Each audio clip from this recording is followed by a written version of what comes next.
At the time, 12 hours, 27 minutes, coordinated universal time. Hey, how you doing? This is Tom, and this is Tom's Radio Room Show. And this is the second of the two radios I got this weekend. This is the Lafayette HA225. There are a number of radios in this line, and this is a pretty good sized radio. You can see it's about a two-fisted wide radio. It weighs about 25 pounds, and it's tunes from 150 kilohertz up to 54 megahertz, which means it will tune long wave, medium wave, short wave, and the 6-meter amateur radio band. Does not have FM, and it has multiple connectors on the back for the antennas. The 6-meter connector must be used to tune that 50 megahertz range, and then the shortwave and the other bands are used another connectors, power connector, or I don't know what I'm talking about. This is vintage 1964 to 1966. It has tubes, has 14 tubes, matter of fact, and it's what's classified as a super heterodyne receiver. You can look that up on Google or whatever. It does require an external speaker. Now, this is not the speaker that normally is matched with it. There is a matching speaker with the same kind of decor, but the gentleman that told me this didn't have a matching speaker. Matching speakers are the matching speaker pretty rare. It sold for $120 back in 1964, 1966, which was a lot of money back then. Probably equivalent to $400 or $500 now if you bought this new. I got it for a bargain, a real bargain. The gentleman that sold me these two radios gave me a fantastic deal. This one is pristine. Now, it does get a little distortion in the audio after it warms up, which probably means I'm guessing a bad tube or weak tube. And I have a bunch of tubes. I don't know if I have the tubes for this radio because I only have like maybe 100 tubes. But that's something I can look into. And it appears this case, unlike the Panasonic that I showed you the other day, this case is probably easier to get off to service the radio. Now let me go back and just turn the audio back on and see if it's still got that kind of distortion. See, there's a little bit of distortion. Now let me try retuning it.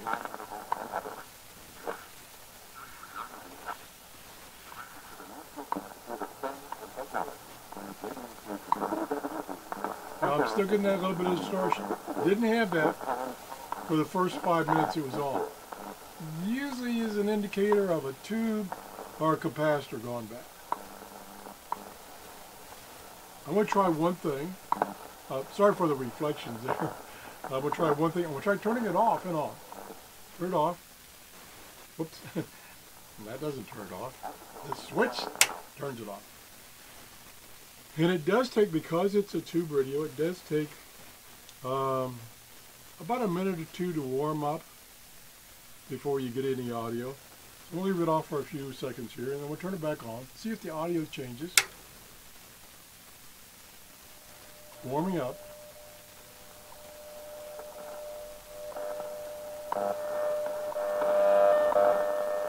Still a little distortion in the audio. Could be one of these mini pots.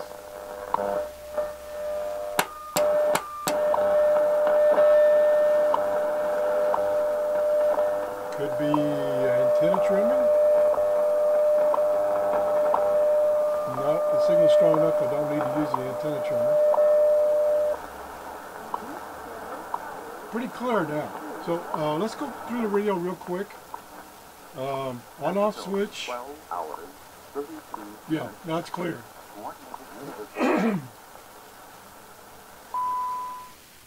The AF gain, or volume, the RF gain, which I got set at max, the function select as far as the mode, whether it's CW mode, AM mode, single sideband, also has single sideband.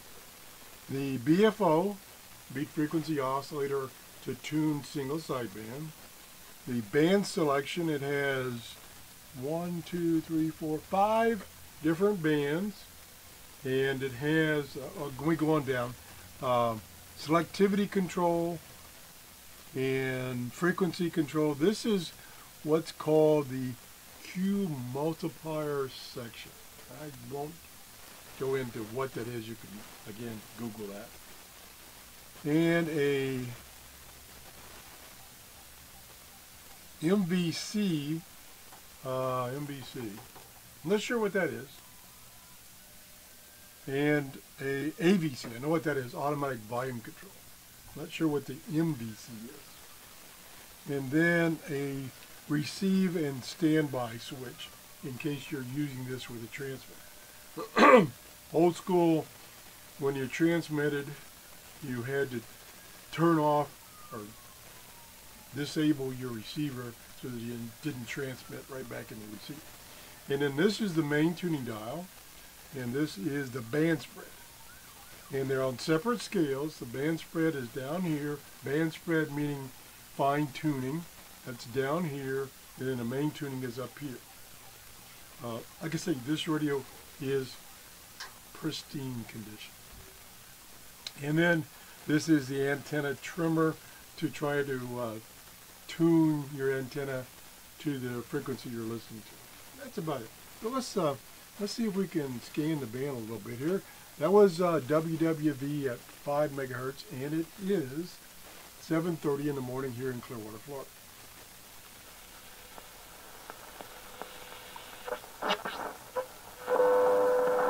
Loud and clear. Frequency station. I'm just going to quickly tune this.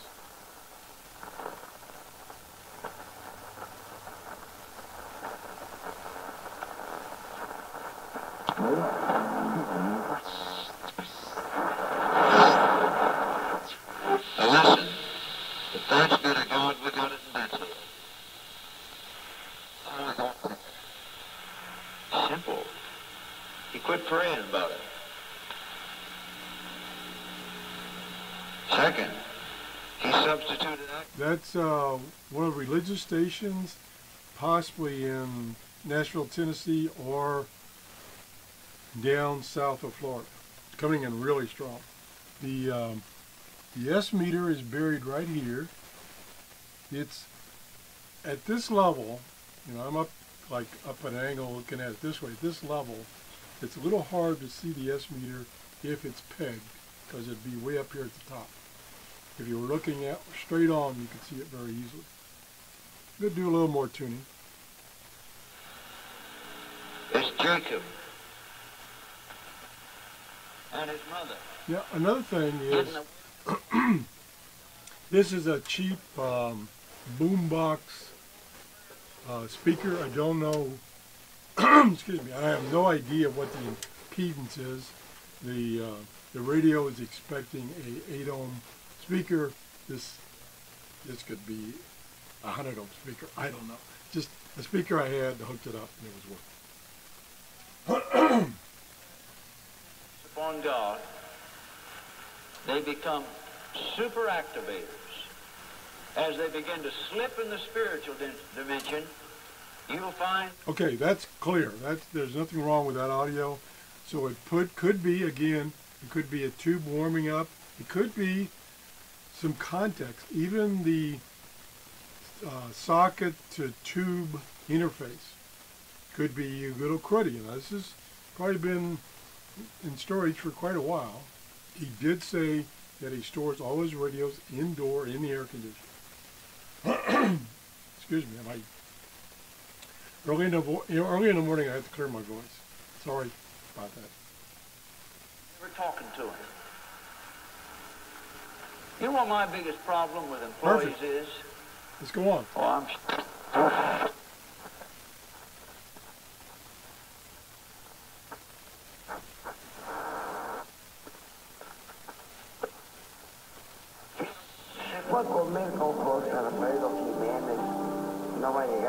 Another religious station. Coming, booming in. Excuse me. I've noticed this past week, shortwave reception has been much, much better than it has been in several months. So get your shortwave radios out. Start listening while you can.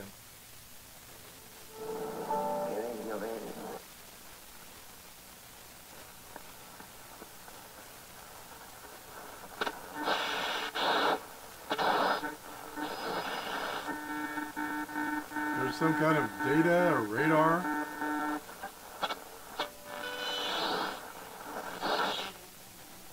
There we go. Spanish.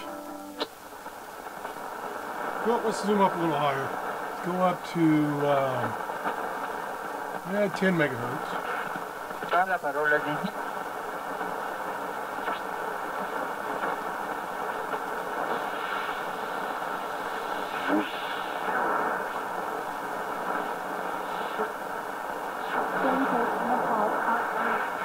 Don't hear WWV 10 megahertz yet.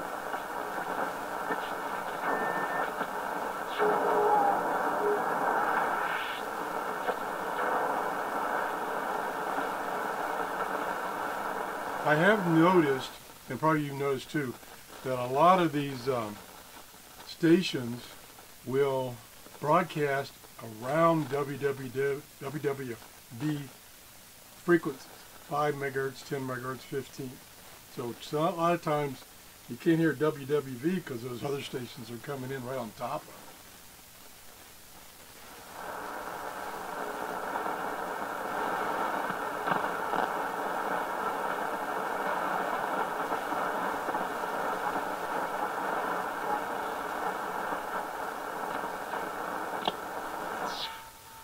That's enough to shock anybody. Ooh, another one. And I'm not going to be overly hard on the Apostle Peter because I don't know what I'd have done. Yeah, I'm pretty good at using the main tuning knob in tuning in the station and not having to use the band spread or fine tune. What you typically do on this kind of a setup is you dial this all the way back, in this case, to the left side. And then you can read the frequency directly off of the main tuning dial. And this radio is pretty accurate. I mean, when I put it on 5 megahertz on the dial, I get WWV, so it's pretty accurate. And then there's another little thing about using these band spread tuning on these old radios, in that they have just a logarithmic numeric scale, and then they have a scale for each of the bands, and it breaks down each of the bands into a finer resolution on the scale. So like, for instance, if you're on 40 meters, there is, let's see, right here is the more resolution scale for 40 meters. That's how they work. Otherwise, if you don't have one of these scales for the particular frequency you're on, you just use the 0 to 100 scale if you're recording something in your logbook. I think that's about it.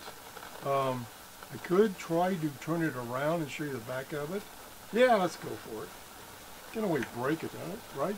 I'm going to actually turn it off first. Okay. I've got a little lazy Susan for turning radios like this, but it won't handle something this big. Like I say, this is about 25 pounds. I don't know if I have enough cable to turn it. Oh, stand by, the old man struggling here. Okay. A little more. There we go.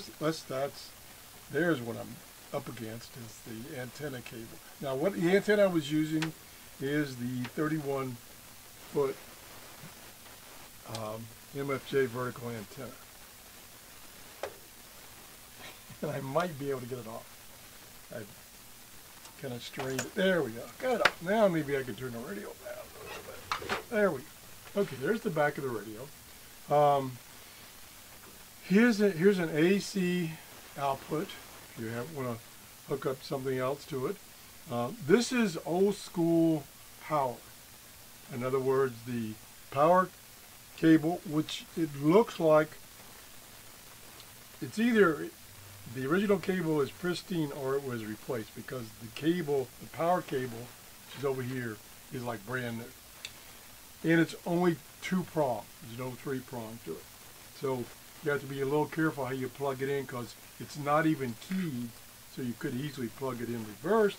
And in the chassis, you might have power on it. You got to be careful. Do I have a flashlight? I have a flashlight.